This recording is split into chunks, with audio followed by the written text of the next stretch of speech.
Hi guys, and welcome back to my channel. I thought it would be fun to share with you recipes from 4 of my favorite recipe books. I have some recipe books that are just genuinely cutesy, fun, based off of favorite movies or books and things like that. And I just thought it would be so much fun to pick some of these recipes and share them with you. So I'm only doing 4 because it's time consuming to go through the whole recipe and I don't want the video to be too long. But if you do enjoy this type of video, please give it a thumbs up and let me know in the comments below what your thoughts are, because I would certainly consider making more like this. So today, the first recipe that I'm going to be doing is from my Harry Potter cookbook. I talked about this before in previous videos. This is the Unofficial Harry Potter cookbook, and it is by Dinah Bucholz. There's the spelling. I don't know, you guys tell me. But I've actually made a few recipes from this book, and I'm going to repeat one that I've already done in the past and I know that our family really enjoyed, and I hope that you guys just enjoy this type of video. I'll leave in the description below a link for these cookbooks, and you can always check out my Amazon storefront as well that I always have linked below, because a lot of these items and other items will be listed there too. But let's get started. Today we are going to be making shepherd's pie. So I'm really excited, and I'm just noticing a snowman. Hashtag quarantine life. I did not even realize until I'm recording that there's a snowman behind me. I think it's time to change that up for something a little bit more seasonal. All right, let's get started. These are the recipe books that we are going to be using throughout the week. So in the Unofficial Harry Potter cookbook, we're having the shepherd's pie. And then in Mickey's Gourmet cookbook, we're going to be doing a meatloaf. And then in the Little Women cookbook, we're going to be doing a vegetarian dish. We're going to have a vegetable garden pie, I believe it's called. And then finally, in the Pink Princess Party cookbook, we're going to be making my birthday cake for my birthday party, which you guys may have already seen the vlog for that. So I feel like it's appropriate to end with a dessert, and I'm glad I was able to incorporate a vegetarian dish. And of course, anything from Disney is going to make me happy right now, because I desperately miss Disney World, and Harry Potter is so much fun. I love this cookbook, and I have tried a few recipes from it, and I really have enjoyed every one. So that is going to be all of the recipes that I will be covering in this video. The fun thing about this cookbook is it starts off with something that was actually going on in the book. So it says, the day Harry is to spend time in detention with Professor Lockhart helping him to answer his fan mail, Harry eats his shepherd's pie without much appetite. So it always starts off like specifying what they're eating in the book and then going to the recipe. And that's lots of fun for a Harry Potter fan such as myself. Okay, so here are all of the ingredients for the shepherd's pie. We need 1.5 pounds of ground beef or lamb. So I just have some ground beef there. 2 tablespoons of vegetable oil. Ooh, see, I always forget something. And don't be surprised, guys, if you notice in some of the recipes, I am improvising or forgetting things, because it pretty much happens 100% of the time. Luckily, I have vegetable oil. Okay, so we need vegetable oil, 1 medium onion finely chopped, got that. I need 1 tablespoon of all-purpose flour, so I have my flour back there. 1 cup of chicken stock. I also need 2 tablespoons of tomato paste, right there. 1 carrot peeled and chopped, salt, pepper, potatoes, 3 large Idaho potatoes, a half stick of butter, a half cup of half and half or whole milk, and salt. So here's my potatoes, carrot, there's my butter. I only need half of that, half and half. And I have my garlic, it's already minced, and I think we are good to go. So the first thing I'm going to do is place a baking sheet on the lowest oven rack to catch the drips. Preheat oven to 350. In a large skillet or a wide saucepan, brown the meat, breaking up the clumps with a wooden spoon until completely browned, and then drain the fat. All right, here we go.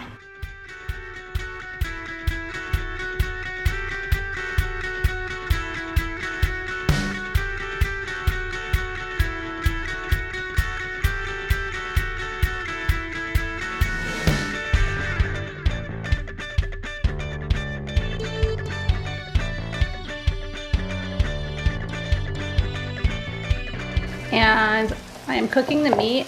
I love this masher that I got from Pampered Chef. I'm not sure exactly what it's called, but it does a great job when you're making tacos or just needing to kind of break up chopped meat or ground turkey. This always comes in handy. The meat is done and the potatoes are almost boiling, so I need to remove the meat. I'm just going to keep it in this container for a few minutes while I saute the onions and the garlic.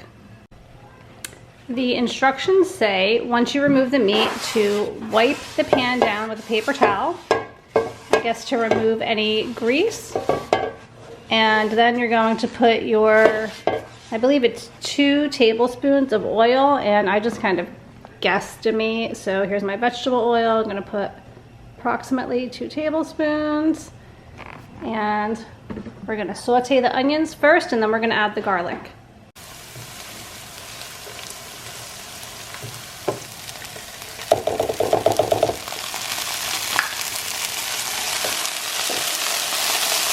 And then we're going to add the meat back in.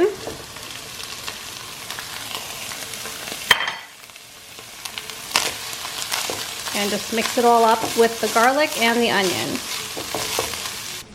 Okay, next we're going to sprinkle 1 tablespoon of flour over the meat mixture. And then we're going to stir that in. And then we're going to add a cup of chicken stock, followed by 2 tablespoons of the tomato paste.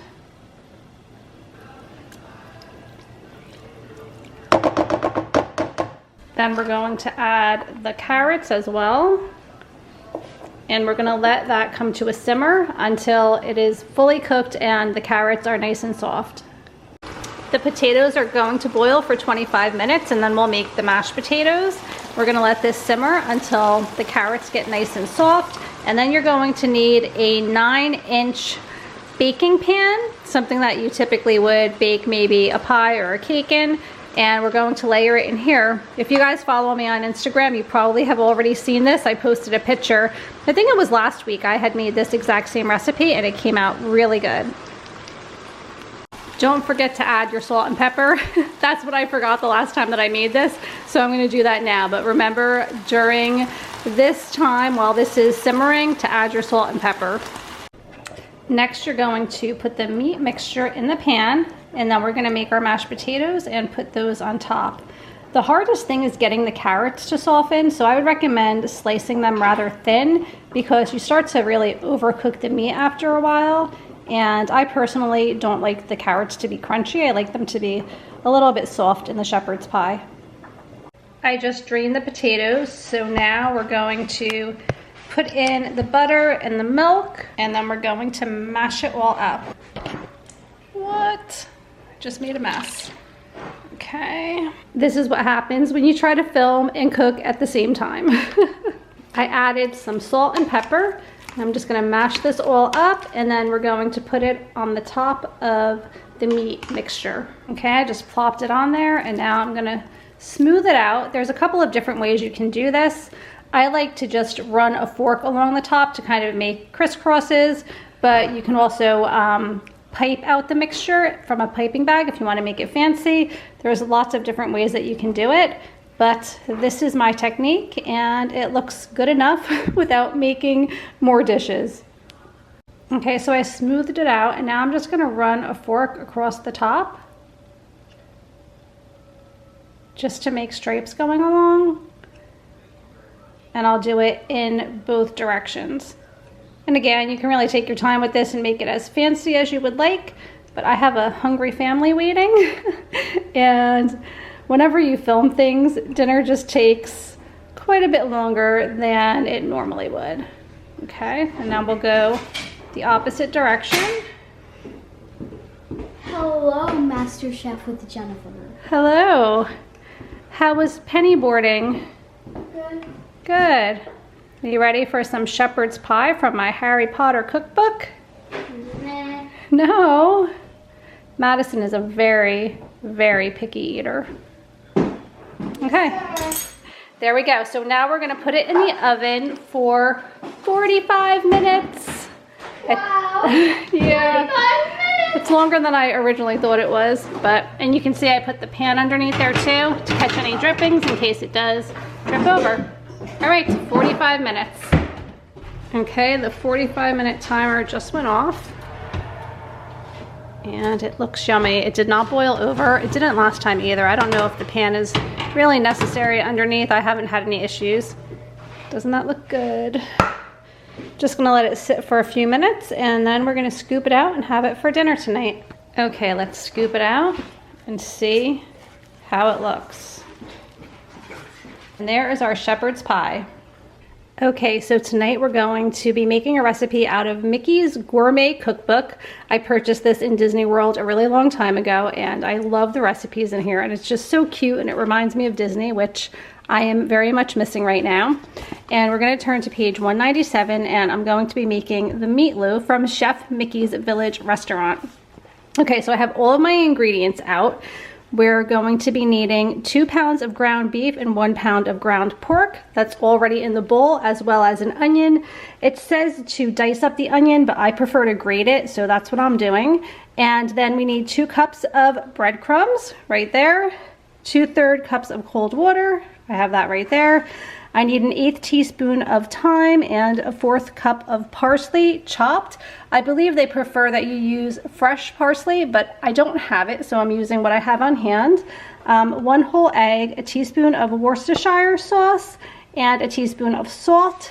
I have to still get the salt out actually, and also an 1/8 teaspoon of granulated garlic. So here are all of the ingredients, and I am going to mix it all up into a loaf. And we need to preheat the oven to 350, which it is preheating right now. So it says to use fresh breadcrumbs and to soak them. So I'm thinking maybe I don't need the water because I don't have fresh. I just have these already made plain breadcrumbs. So I'm going to take an educated guess and assume that I don't soak those. So I'm going to change up that part of this recipe. All right, and then we're gonna saute the diced onion until tender. I'm sorry guys, I'm changing this up to the way that we know we like it, so I'm not gonna do that part either. I'm just gonna grate the onion in here and then I will combine everything and that's gonna do it. Wish me luck, let's see how it comes out. So this is typically how it works out for me whenever I'm making something from a recipe book. I use what I have on hand, so if I need to tweak and alter things a little bit here and there, that is what I do. And I don't think that those two things, like grating the onion rather than dicing and sauteing it and using these breadcrumbs, hopefully I don't think it's gonna make that big of a difference in the recipe. All right, let's give it a try.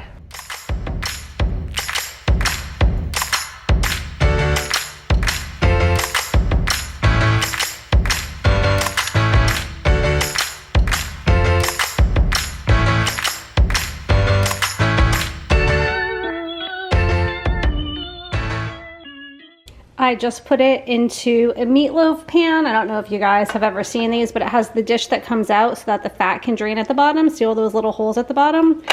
And I'm gonna put it in the oven at 350 for 45 minutes to an hour. And then I'm just gonna go ahead and serve this with some mashed potatoes and corn. So I'm gonna pop this in the oven and then I'll make some corn and mashed potatoes. And hopefully this is going to be a good meatloaf. My family loves my grandma's recipe, which you guys have probably seen before if you watch my videos. But this is a little bit different. It smells good, so hopefully everyone's going to like it. I'm just taking it out now, but look at how delicious this looks. Here's the finished product. I have to say it took way longer than the directions said. It was nearly 2 hours, and it's really, really good, but it is a little dense. So I think if I were to make this again, I would do the fresh breadcrumbs and soak them because I think that would have made a difference, but it is really good. Today we're going to be making a recipe from the Little Women Cookbook by Wini Moranville.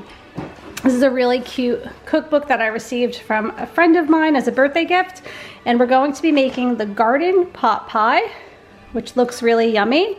And here are all of the ingredients that we need, and I actually laid everything out already, so I just prepped all of the food that we're gonna need, but we have 3 tablespoons of unsalted butter, a cup of chopped onion, 1 celery rib, 8 ounces of white button or cremini mushrooms sliced, 1 pound of baby red or yellow potatoes. So you can see I have all of that right here, all chopped up and ready to go. A 1/4 cup of flour, which I've also prepped right there. A cup of water, a teaspoon of seasoned vegetable base. I like to use this better than bouillon.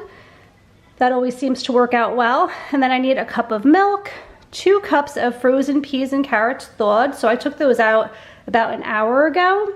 1.5 teaspoons of crushed salt and freshly ground pepper. I actually have that over by the stovetop to use. And then 1 sheet of a frozen puff pastry thawed. So I took this out. It said to thaw for about 40 minutes. I've probably exceeded that.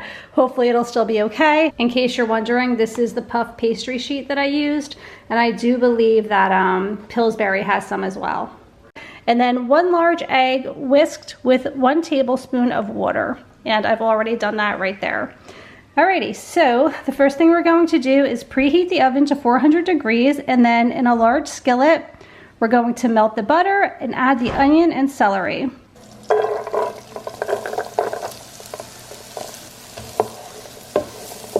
So we're gonna let that cook for 3 to 5 minutes, and then we're gonna add the mushrooms and potatoes, and then we're gonna cook those for about 5 minutes. And then we're gonna put the flour in a medium bowl and gradually add the water and seasoned vegetable base while whisking until smooth. Whisk in the milk. All right, let's do it.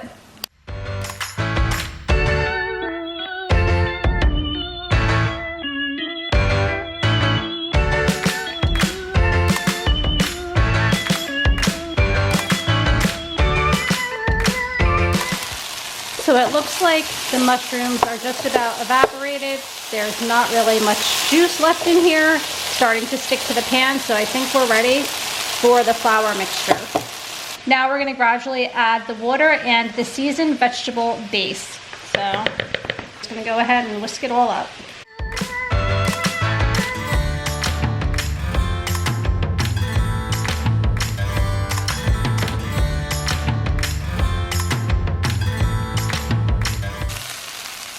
Okay, so now I am going to add in the liquid, and we're gonna let it cook for a couple of minutes until it starts to bubble. And then the next ingredient is summer savory, which I don't even know what that is. I never heard of it before, but obviously you didn't see it when I put everything out because I don't have it. So hopefully it's not gonna make or break the recipe. This looks really good. It's like a nice creamy sauce. And now I'm going to put in the peas and carrots. I actually have not just peas and carrots. This is like a vegetable mix. So there's also corn and green beans in there. But since it's a vegetable pie, I think it's okay to have a couple of extra vegetables in it. And maybe it'll make up for the summer savory that I don't have. But this looks really yummy. And I bet that you could get like a rotisserie chicken and chop up some already cooked chicken and make this a nice chicken pot pie too. So the filling is done. I'm going to put it in a casserole dish, and then we're going to put our puff pastry on top and pop it in the oven. Here's what the casserole looks like. And I just took my pastry out of the bag. It says to roll it on a floured surface, so this already had flour on it. So I'm just gonna roll it to stretch it out, and then I'm gonna put it on top. You're just gonna tuck in the edges, and then we're going to brush the egg on top.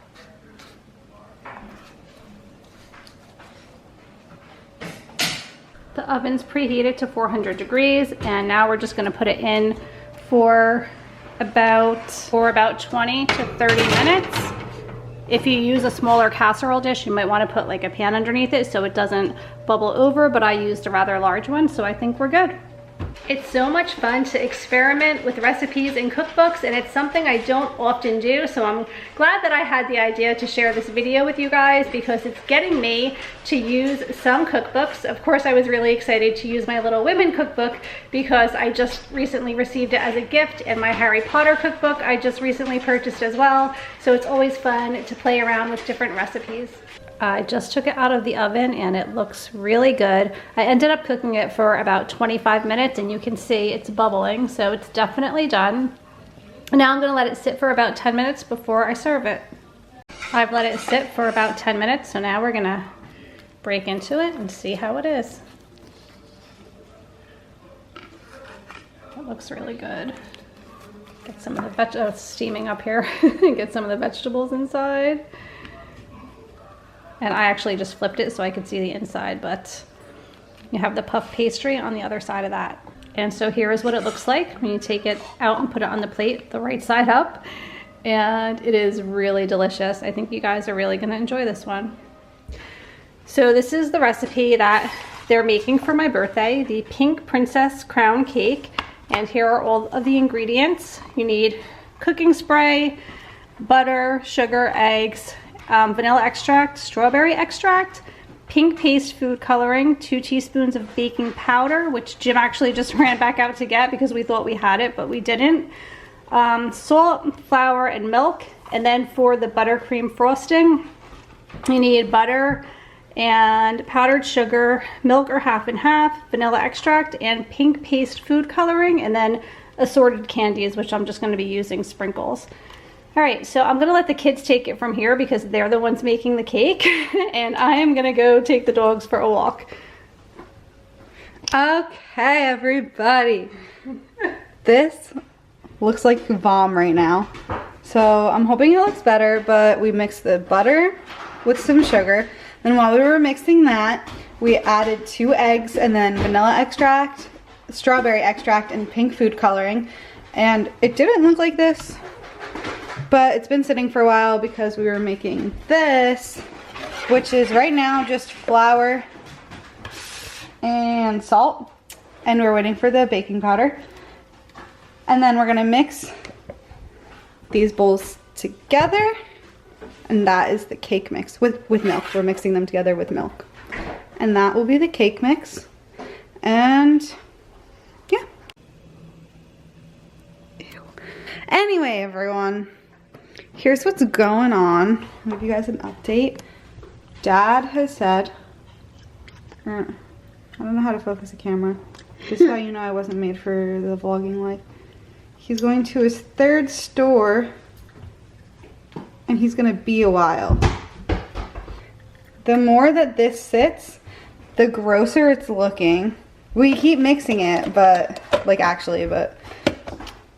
not looking good. But we do have a game plan because our candles say happy birthday, but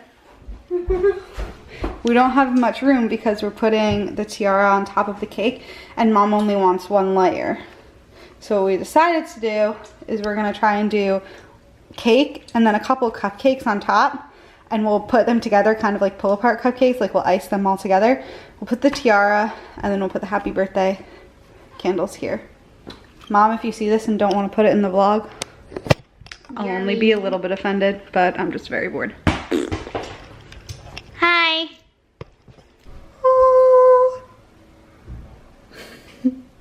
And now it's so beautiful.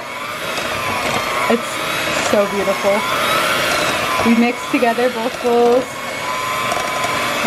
Perfection. Oh, I meant to turn off the camera, not the mixer. Oops. Guys, I taste tested the batter. Very good. I'll keep you updated if I get salmonella, but if not, even if I do get it, probably was worth it.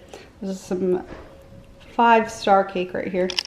So this whole bowl, this whole bowl only filled this, and we weren't doing a second cake because we're making cupcakes for family, and now we have no cake batter left. Okay, so here is the finished product. Emily just told me she did not share with you guys the icing, but I did give you the ingredients, so I think it's just a basic buttercream ice cream, but look at how pretty it looks. I hope that you guys enjoyed all of the recipes that I shared. Please let me know in the comments below if you're going to try any of these or if you happen to have any of these cookbooks. Always also looking for great cookbook recommendations. If I do another video like this, I probably will choose crock-pot cookbooks because I do love to cook with the crock-pot, and especially once the school year begins, if it does begin, I always turn to crock-pot recipes because our days are way more busy than they are currently. So I really hope that you enjoyed this video, and if you haven't subscribed, I'd love to have you go ahead and hit that subscribe button. Don't forget to hit the bell notification and share this video below. There's a share link if you think that somebody else might enjoy it. I'll see you guys next time. Take care. Bye.